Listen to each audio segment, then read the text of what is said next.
విచ్చలు పెడతానంగా నువ్వు నోటితో ఏదొస్తే అది మాట్లాడి బాడీ షేమింగ్ చేసి వెళ్ళిపోయింది. పొలిటీషియన్ అని ఒక అడ్డా పెట్టుకుని, నేను ఒక మహిళను ఒక ట్యాగ్ లైన్ పెట్టుకుని ఎవరు ముట్టుకోరు అనుకుంటుంది. ఒక్కొక్కరిని రప్ప ఎంతమందిని బెదిరిస్తుంది? ఎవరిని బెదిరిస్తుంది? అంటే నిన్ను ఎదిరించిన వాళ్ళ, లేకపోతే నీ వైకాపాని ఎదిరించిన వాళ్ళ, అసలు జగన్మోహన్ రెడ్డి మాకు వద్దు అనుకునే వాళ్ళ, లేకపోతే నీ కింద ఇలాంటి క్యాడర్లు తిరుగుతూ ఉంటారు చూడు అజయ్ దేవ్, ఇలాంటి వాళ్ళు తాట తీసినందుకు ఒక్కొక్కరిని రప్ప ఏం బీక్తారు వచ్చి? ఇది ప్రజాస్వామ్యం అనుకుంటున్నావా, లేకపోతే ఫ్యాక్షన్ లీడర్ అనుకుంటున్నావా? బీహార్లో జంగల్ రాజ్ కాన్సెప్ట్ జరిగితే తిరిగి రాలేకపోయాడు లల్లు వాళ్ళ ఫ్యామిలీ. ఆంధ్రప్రదేశ్లో ఇంకో జంగల్ రాజ్ హిస్టరీ అవుతుంది ఇలా రాసిస్తే కనుక. జగన్మోహన్ రెడ్డికి ఆ ట్యాగ్ లైన్ అంటుతుంది తప్ప కంట్రోల్ కూడా చేయడు ఆ పార్టీలో ఎవరిని. ఒక్కొక్కరిని రప్ప అంటే పిలిచి కనీసం మందలించడం ఉందా? ప్రెస్ ముందు తిట్టడం ఉందా? అసలు ఆయన పరిపాలన టైంలో భువనేశ్వర్ గారిని అన్నిండి, మహిళల్ని అన్నిండి, రాష్ట్రంలో ఎవరిని బూతులు తిట్టినా ఒక్కసారి నా జగన్మోహన్ రెడ్డి ఖండించాడా? పోసాని ఖండించాడా?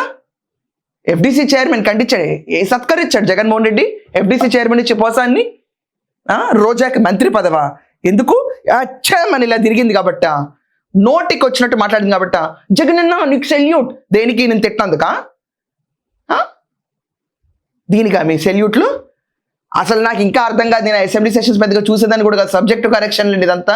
జగన్ అన్న నీకు సెల్యూట్ అన్నప్పుడు అన్నిసార్లు పిలిస్తే జగన్ అన్న ఆవిడ. ఆ పిలిచినప్పుడు ఆయన నిద్రపోతూ ఉంటాడో ఏముంటాడో కూడా నాకు తెలియదు. దేనికి ఇదంతా?